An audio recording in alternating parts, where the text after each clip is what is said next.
ini kajian isu 2025 aktualisasi ya tentang program PBB ini yang diselenggarakan oleh Himpunan Mahasiswa Jurusan Teknologi Pertanian tanggal 1 November 2025. Dengan Bismillahirrahmanirrahim kita buka bersama.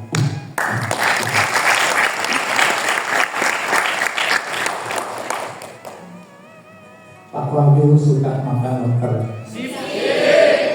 I love you all forever. Terima kasih dan Assalamualaikum warahmatullahi wabarakatuh. Disampaikan pengalaman beliau di birokrasi dan pendidikan sangat luas, termasuk pernah menjabat sebagai Kepala Dinas Pendidikan di Kabupaten Jember pada tahun 2006 sampai dengan 2011. Beliau menamatkan pendidikan sarjana dan magister psikologi pada tahun 1997 dan 2001. Mari berikan sambutan yang meriah untuk Bapak Ahmad Sudiono.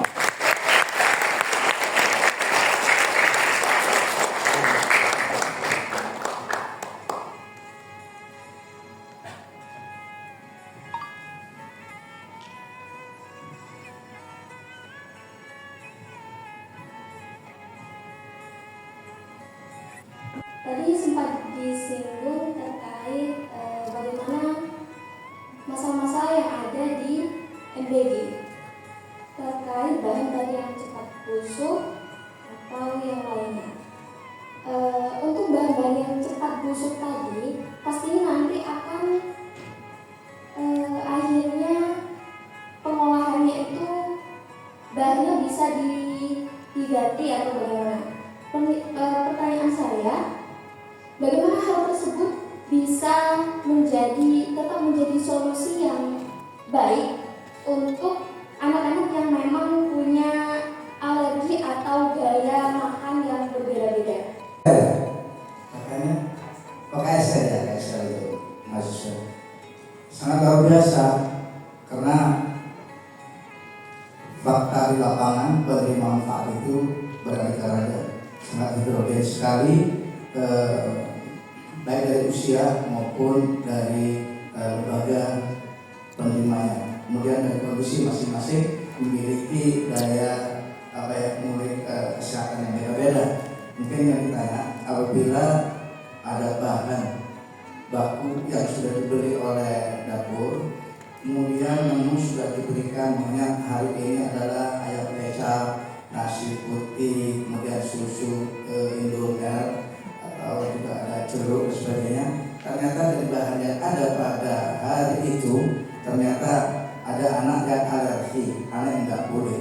Bagaimana cara mengatasi dalam waktu cepat, dan kalau itu diberikan akan menimbulkan viralan informasi yang negatif, karena habis makan ayam dari salah satu MBG mungkin keluar penyakit pernong-pernong, putih-putih, becak-becak, itu mengarahnya ke sana. Apa solusi dari dapur mengatasi hal macam ini? Begini, kami sudah mengantisipasi dan menerima masukan-masukan dari banyak masyarakat terhadap kondisi seperti ini. Kami ada PA group dari masing-masing para sekolah guru yang bertanggung jawab di masing-masing lembaga dan penerima manfaat yang lain. Itu ada PA group. 3 hari sebelum kami ada menu yang untuk 6 hari. Dari menu-menu ini siswa atau muridnya mana yang tidak bisa keluar, namanya ada menu. Kami sudah sisihkan. Bahkan ada yang sama sekali nggak boleh nasi. Ini sudah konsultasi orang banyak kita, bukan hanya kepada pembimbingnya, pada gurunya. Jadi kami siapkan menu bahan yang untuk mengatasi agar anak-anak penerima itu tidak terjadi dan namanya keracunan atau hal lain yang kita makan itu menjadi seperti adik saya, anak saya, cucu saya. Kalau makan telur itu pas keluar bintangnya mau alergi. Jadi atas masukan itu kami selalu memberikan pelayanan yang terbaik sehingga saat distribusi barang itu komplain dan tertulis. Untuk SDX ini kelas 1 dan kelas 3 Kemudian ada anak namanya siapa yang diberikan oleh gurunya, yang diberikan kami ini adalah mengganti anak yang memiliki alergi. Sejauh itu kami layani di masing-masing, sehingga kalau itu diberikan itu saja akan terjadi hal yang merugikan, terjadi penyakit alergi dan sebagainya. Mungkin itu yang maksudnya ya sudah kami lakukan, termasuk kepada dapur-dapur yang ada ini kami selalu sosialisasi agar seluruh komunikasi dengan bermanfaat gurunya, bahkan pada orang tuanya. Kalau anak yang sudah nggak bisa makan nasi, tabunya itu tak boleh karena penyakit tertentu, mohon maaf saya sebutkan namanya epilepsi, autis dan sebagainya, ini bersifat pribadi. Orang tuanya kami datangi, apa kalau nasi nggak boleh, roti kan boleh juga, bingung kan?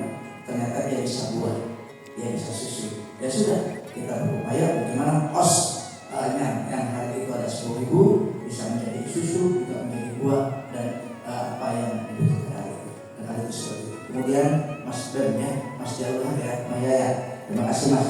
Ini adalah semacam masukan saja kepada kami, dan ini sangat luar biasa masukannya. Dan saya siap kalau ada BEM dan anggotanya aktif dengan kami.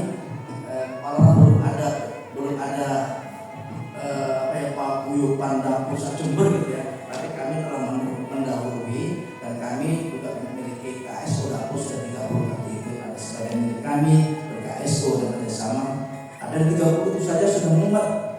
Nah, kalau didampingi teman-teman dari BEM yang memang di situ memiliki keilmuannya, mari sisi mana yang ada waktu kami mappingkan gitu ya, bahwa di dapur ini ada mas ini, ada mbak ini, kami siap untuk bekerjasama itu untuk monitoring, untuk memberikan masukan, informasi, sehingga tidak terjadi hal-hal yang terulang.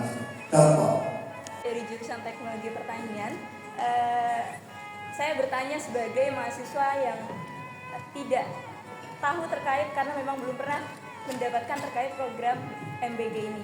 Selaras dengan yang disampaikan Bapak Widi tadi yang dipaparkan sebelumnya, bahwasanya untuk pengadaan biaya untuk bahan makanan ini kisaran 8.000 sampai 10.000, betul-betul Bapak.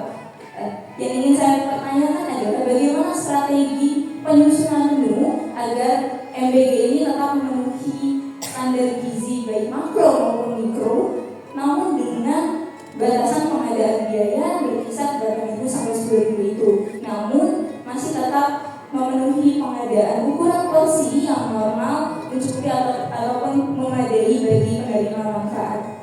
Itu untuk pertanyaan dari saya. Terima kasih sebelumnya. ada gizinya, ada akuntannya, ada kepala dapurnya. Jadi sekarang MBG ini pemerintah mengirim 3 personal ini dalam rangka yaitu ada ahli, nggak mungkin kalau ada ahli gizinya bagaimana bisa menu yang baik dengan hanya uang 8.000 dan 10.000 menjadi menu dan asupan yang cukup. Karena Bapak Presiden ini di tahap awal ini mungkin mematok angka seperti itu juga sebagai start awal gitu ya. Tapi saya kira ke depan dengan masukan-masukan seperti dari Ibu Profesor semuanya, termasuk hasil pertemuan ini akan menjadi kajian lagi. Kalau dilihat dari 8.000-nya sampai 10.000-nya, cara musuhnya itu saya pun sebagai owner ya, pusing kok bisa. Ternyata sesuai dengan apa yang menjadikan tujuan utama dari dapur itu bukan semata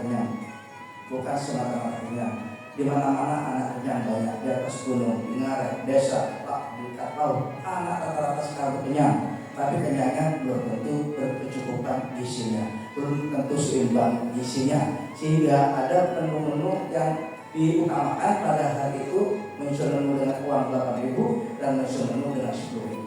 Jadi di situ ada karbohidratnya ditimbang, ininya ditimbang. Oh, ahli gizi paling cerewet di dapur kami. Paling ya seperti yang sampaikan ini. Loh, saya gini, Mbak, kalau ditimbang kapan mahal gitu kadang-kadang karena nggak punya ilmu. Kan saya berkecil makan, kalau senang dagingnya mungkin bisa setengah on habiskan. Kadang-kadang ayam dikejar habiskan kalau lagi senang. Ini kalau dari ukuran segi gizi kadang-kadang itu Bapak sudah over, nggak boleh lebih seperti itu, apalagi Bapak sudah tua. Jadi karena saya kira sering disemprot seperti ini, ternyata menyusun menu ini ada hukum, ada rumusan yang tadi sudah disampaikan juga oleh Ibu Prof ini. Jadi uang 8.000 cukup karena disesuaikan dengan kebutuhan organisasi masing-masing bahan dan tidak mungkin waktu hari itu uang dibutuhkan 9.500 untuk yang besar, ya cukup karena ada timbang ini yang penting keseimbangan menu itu adalah betul-betul dipikirkan oleh ahli gizi dan tadi Bapak disampaikan 90% adalah dari polisi ini. Itu Mbak ya. Jadi gak ada yang bingung sudah, tapi saya perlu lama ayam diketahui ditimbang ya itu Prof ditimbang timbangan kue itu ini berat apa malah di kopi gitu. Kadang-kadang nggak santan tuh saya sendiri gitu ya. Terima kasih. 1, 2, 3. Boleh kita 1, 2,